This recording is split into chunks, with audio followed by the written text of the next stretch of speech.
नमस्कार. मी संजीवनी मोळे. आपण ज्योतिष सोडून थोड्या एका वेगळ्या विषयाकडे आलेलो आहोत. काही आपण त्याचे लेख घेणार आहे अभिवाचन अंतर्गत. आणि ते कसे मनाला स्पर्श करणारे, मनामध्ये अनेक प्रश्न उत्पन्न करणारे असे हे लेख आहेत. याला ललित लेख म्हणतात. माझी 2 पुस्तकं ललित लेख संग्रहावर झालेत. त्यातली काही निवडक ललित लेख मी आपणासमोर सादर करत आहे. आजच्या ललित लेखाचा विषय आहे गांधारची राजकन्या. लक्ष देऊन ऐका. रामायण व महाभारत या दोन्ही काव्यामध्ये मूलभूत अंतर आहे बघा. रामायणातील व्यक्तिरेषा आदर्श, नैतिक, अधिष्ठानी, सद्गुणांनी परिपूर्ण अशा, म्हणजे आपण त्याला देवगण पण म्हणू शकतो. उलट महाभारतात प्रत्येक व्यक्तिरेखा ही त्याच्या गुणदोषासहित उभी असणारी, कधी दुबळी, कधी समर्थ, कधी विकारवश, तर कधी आदर्श वाटणारी, देवत्वाकडे न झुकता मानवी भावनेचे नाट्य दाखवणे. यात एक नाव चटकन डोळ्यासमोर येतं बघा, ते म्हणजे गांधारी. का बरं येतं की आंधळ्या पतीशी लग्न होताच स्वतः पण डोळ्यावर पट्टी बांधून तिने प्रतिव्यक्तेचं एक बेमिसाल उदाहरण डोळ्यासमोर ठेवलं असं जग म्हणतं, असं सगळे जण म्हणतात. पण प्रतिव्रतेची व्याख्या काय? त्याच्यासारखंच आंधळ होऊन जगणं म्हणजे प्रतिव्रता का? गांधाराने असं का केलं हा प्रश्न नेहमी माझ्या मनात उत्पन्न व्हायचा. तेव्हा तेव्हा समोर येतो तेव्हा प्रकर्षाने वाटायचं की चुकली गांधारी. पती आंधळ आहे हे कळल्यावर केवळ विश्वासघात झाल्यामुळे केवळ स्वतःवर आणि पतीवर राग काढण्याचा हा मार्ग चुकीचा नव्हता का? संपूर्ण भावनेत वाहून स्वयं केंद्रित निर्णय घेणे हे चूक होतं. अंधाराचं अस्तित्व धृतराष्ट्राच्या आयुष्यात होतच, कारण तो मुळातच आंधळा होता. अंधाराने दुष्टराष्ट्राचं अस्तित्व असूनही त्याचं अस्तित्व गिळून टाकलं होतं.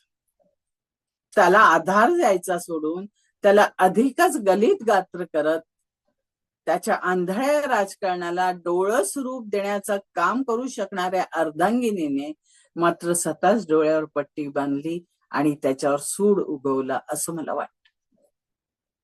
माता म्हणजे मुलांचं विद्यापीठ, शिक्षण देणार, संस्कार करणार, जागरूकतेने चूक बरोबर समजावून सांगणार.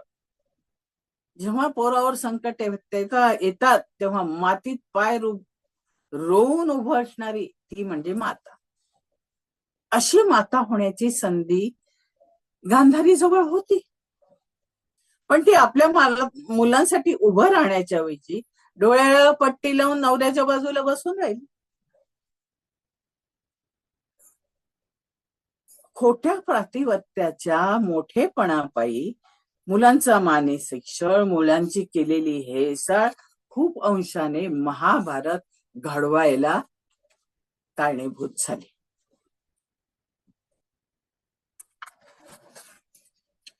युद्धासाठी पण कारणीभूत झाली. पत्नी म्हणून फक्त देह अर्पण करणे म्हणजे पत्नीचं कर्तव्य नव्हे.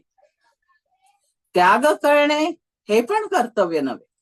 संसाराच्या रहाट गाडग्यात आंधळ होऊन वावरणं हे मात्र अगदी चुकीचंच आहे. खरं तर कुटुंबाला तिची खूप गरज होती, पण ती आंधळ होऊन बसली आणि मुलं खेळतात काय, फिरतात काय, त्यांच्यावर काय संस्कार होतात, आणि तीही 100 मुलं.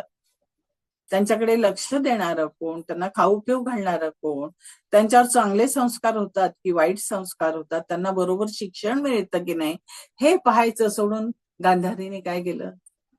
डोळ्यावर पट्टी बांधली आणि पतीजवळ बसून राहिली. दोघेही आंधळे. मग कुटुंबातलं कोण पाहणार, कोण संस्कार करणार त्यांच्यावर? जिथे डोळसच नातेवाईक तुमच्या मुलांशी नीट वागत नाही, तिथे तुम्ही आंधळ होऊन बसल्यावर तुमच्या मुलांवर काय संस्कार होतील, त्यांना काय शिकवल्या जाईल हे तुम्हाला कळेल का? मुलांना समजावणारा, मार्ग दाखवणारा असा व्यक्ती पाहिजे होता, ती म्हणजे आईच. पण आईने काही केलंच नाही, त्यामुळे महाभारत घडलं असं मला वाटतं. कारण ते नाथ असूनही अनाथच होते, त्यांच्यासोबत त्यांचं सगळं करणारं कोणीच नव्हतं. म्हणून कौरवांना तसं जगावं लागलं. कारण त्यांना बोट धरून चालवणारी माताच आंधळी होऊन बसली आणि दुसऱ्याच्या सहानुभूतीवर जगली, तर मुलांचं काय हालच होणार ना. स्वतः लाचार झाली व प्रेमासाठी, आधारासाठी पतीला पण लाचार केला आणि मुलांना पण लाचार केला. पतीचा एक मजबूत आधार होऊन ती राजकारणात उभी राहू शकली असती, किंवा एक मजबूत व्यक्तिमत्व म्हणून मुलांना खूप छान संस्कार करू शकली असती, पण नाही. आंधळ होऊन पती सोबत बसून राहणे आणि मुलांकडे दुर्लक्ष करणे, हे काही गांधारीच्या व्यक्तिमत्वाला शोभणार नाही. ऋषी मुनींशी शास्त्रार्थ करणारी, चर्चा करणारी प्रज्ञावंत गांधारी केवळ धृतराष्ट्राला धडा शिकवण्यासाठी ज्वलंत शिखेसारखी त्याच्या अवतीभोवती वावरत राहिली आणि त्याचा काहीही दोष नसताना त्याला म्हणजे अपमान करत राहिली. अर्धवट मातृत्व होतं ग तिचं. मातृत्वाला सुद्धा पूर्णत्व लागतं. हे जे मातृत्व तिने स्वीकारलं होतं हे अर्धवट होत. व्यक्तिमत्व जे आहे ते एक सुडाच्या भावनेवर उभा राहिलं होतं, किंवा उगाच्या सहानुभूतीच्या पावलांवर पाऊल चालून ती चालायला लागली होती. स्वतःसोबतच मुलांचे हाल केले, पतीचे पण हाल झाले. कुरुवंशाची वधू स्वतःच्याच निर्णयामुळे अनेक संकटाला आमंत्रण करीत राहिली. स्वतःच्या मुलांना दुसऱ्यांच्या म्हणजे प्रकाशित माणसांच्या सानिध्यात सोडून कोमजलेल्या बालपणाला आंधळ्या मातेच्या अप्रकाशित वातावरणाने त्यांना वाढवत गेली. जसं आपण म्हणतो ना की उजेड असलेल्या गुहेत जगणं सोपं, पण अंधार असलेल्या गुहेत अजूनच अंधारात माणूस गुंडाळलं जसं, तशी ती मनोअवस्था तिची झाली आणि स्वतःच ती स्वतःच्या कॉम्प्लेक्स मध्ये गुंतत गेली. फक्त प्रतिवता म्हणून हे नाव समाजाने तिला दिलं असलं तरी प्रत्यक्षात संसारा करताना ती माता होती योग्य, न पत्नी योग्य होती, न सून बरोबर होती, न ती सासू पण बरोबर झाली. अशा अर्धमेल्या अवस्थेत झालेल्या धृतराष्ट्राला मात्र अजूनच अपमानित करीत जगत राहिली.